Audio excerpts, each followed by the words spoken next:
Baik, terima kasih rakan setugas kita, Muammar dan juga Nur Intan. Bismillahirrahmanirrahim. Assalamualaikum warahmatullahi wabarakatuh. Selamat pagi dan salam sejahtera. Kita bersua pada pagi ini menerusi edisinya hari Rabu 5 November 2025 dan terima kasih atas kesetiaan anda menyaksikan Rampai Pagi lintas langsung kami bawakan dari daerah Tutong. Dan sebagai makluman bersama untuk hari ini di mana cuaca di daerah Tutong agak mendung, jadi kita harapkan semoga cuaca akan beransur cerah dari masa ke semasa dan apapun perancangan anda hari ini, didoakan semoga semuanya akan diberikan kelancaran dan juga dipermudahkan untuk hari ini. Dan seperti biasa juga dalam pertemuan kita kali ini akan dikongsikan terlebih dahulu satu info semasa di mana akan berlaku penutupan sementara bekalan elektrik pada setiap hari Isnin hingga Khamis dan juga Sabtu kecuali hari Jumaat, Ahad dan hari kelepasan awam sehingga 15 November 2025 yang akan melibatkan di sebahagian daripada kampung Batamitus, Mukim Kiudang, daerah Tutong, di mana penutupan sementara ini disebabkan oleh kerja-kerja pemasangan rangkaian kawat atas voltan tinggi di kawasan berkenaan dan insyaAllah akan bermula pada jam 8.30 pagi sehingga kerja-kerja selesai. Mereka akan berlaku juga kerja-kerja penyelenggaraan elektrik yang telah pun dijadualkan untuk hari ini yang akan melibatkan di sepanjang Simpang 128 Jalan Batamitus dan Simpang 705, Simpang 713, Simpang 721, Simpang 723 Kampung Kiudang dan kawasan sekitarnya. Dan insyaAllah akan bermula pada jam 8 pagi hingga 11.30 pagi dan disambung semula pada 11 petang bermula pada jam 1.30 petang sehingga 4 petang. Dan itulah antara dua makluman yang boleh kami kongsikan bersama untuk hari ini. Dan untuk seterusnya kita akan ikuti bahan visual yang telah pun disediakan oleh rakan tugas kita untuk pagi ini. Jadi mari kita terus saksikan bersama.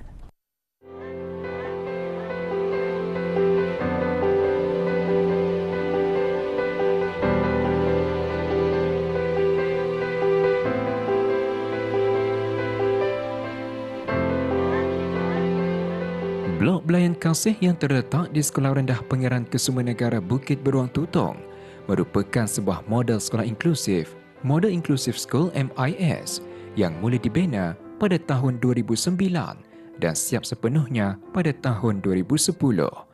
Kos pembinaan blok tersebut memakan belanja sebanyak $907,000 Brunei dan bangunan ini mula digunakan pada 10 hari bulan Januari 2011. Tujuan utama pembinaan bangunan ini adalah untuk menyediakan ruang pembelajaran yang kondusif bagi murid-murid berkeperluan khas dalam persekitaran Sekolah Arus Perdana.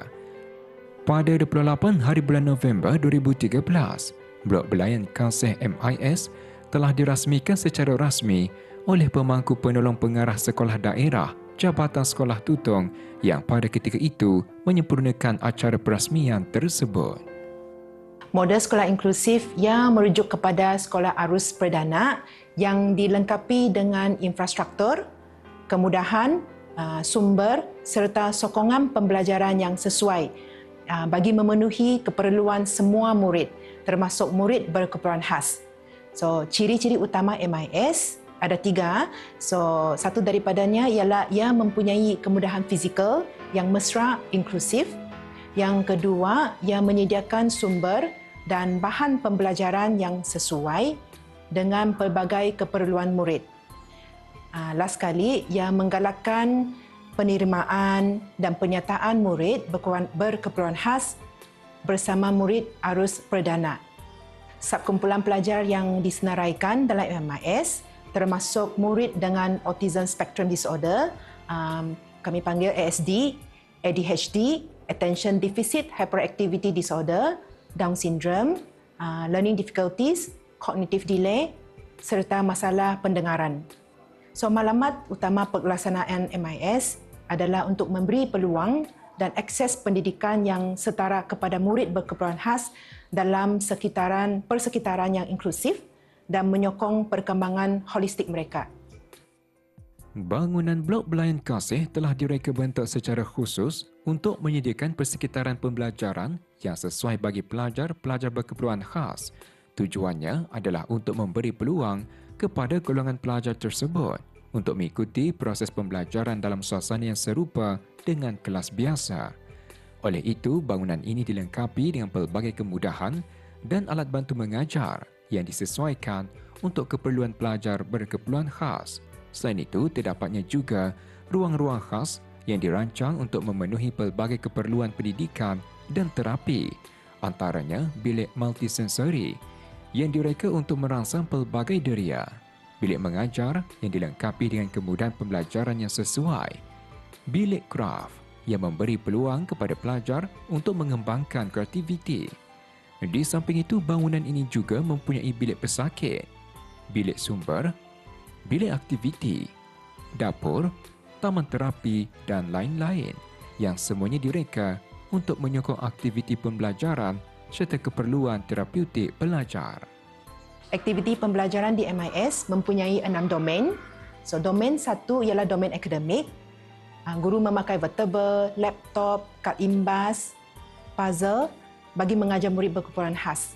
So, bagi domain sosial emosi, kami ada membuat circle time di mana semua murid berkongsi perasaan dan menyanyi bersama.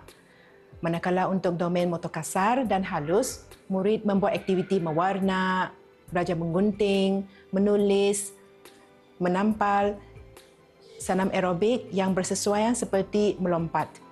So, domain berkomunikasi di mana murid menggunakan kad imbas, bergambar, buku bergambar, boneka tangan dan untuk bercerita. Bagi domain school readiness, murid belajar mendengar dan mengikut arahan seperti membersihkan diri. So, for the last domain, urus diri, aktiviti murid berkeperluan khas ialah mengenal anggota badan, mencuci tangan, memberus gigi, mencuci muka, memakai pakaian, membersihkan selepas makan dan minum. Antara strategi pengajaran yang digunakan oleh guru dalam bilik darjah inklusif antaranya adalah structure learning approach, social stories, penggunaan media dan teknologi, latihan kemahiran motor halus dan kasar, pengajaran berbeza mengikut tahap kebolehan dan gaya pembelajaran murid, serta pelaksanaan pelan pendidikan individu yang dirangka untuk mengikut keperluan unik setiap murid berkeperluan khas, merangkumi sasaran pembelajaran dan strategi. Kesan pelaksanaan sekolah inklusif terhadap murid berkeperluan khas adalah meningkatkan keyakinan diri, mengembangkan kemahiran sosial untuk meningkatkan interaksi dan sosialisasi, memperoleh kemahiran hidup yang penting untuk berdikari, mendapat pendedahan kepada kurikulum yang sama seperti murid lain dengan sokongan yang bersesuaian mengikut keperluan mereka. Keberkesanan MIS dapat diukur di sekolah ini melalui pencapaian sasaran yang ditetapkan dalam pelan pendidikan individu setiap murid.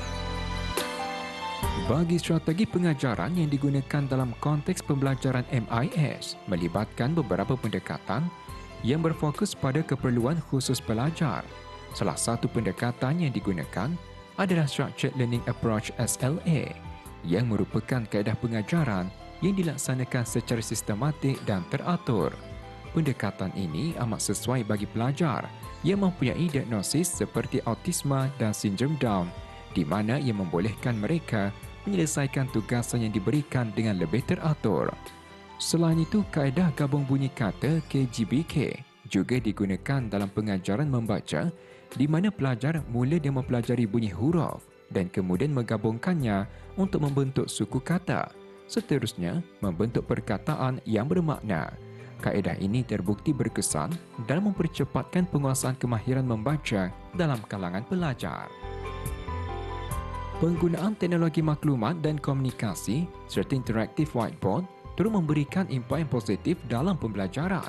Penggunaan teknologi bukan sahaja menjadikan proses pembelajaran lebih menarik dan interaktif, tetapi juga memudahkan pelajar untuk terlibat aktif dalam aktiviti pembelajaran. Selain itu, kemahiran motor halus dan kasar juga merupakan elemen penting yang diterapkan bagi membantu pelajar untuk mengembangkan koordinasi pergerakan dan kemahiran asas yang diperlukan dalam proses pembelajaran yang lebih kompleks. Dengan penubuhan model sekolah inklusif ini, mewujudkan sistem pendidikan yang adil dan saksama, di mana setiap pelajar tanpa mengira latar belakang atau keperluan khas diberikan peluang yang sama untuk berkembang secara holistik. Pengaplikasian strategi pengajaran seperti yang dilaksanakan di MIS berkenaan diharap dapat mengakses pembelajaran yang sesuai dengan potensi pelajar berkeperluan khas, mencapai kejayaan dan seterusnya berkembang dalam masyarakat tanpa halangan.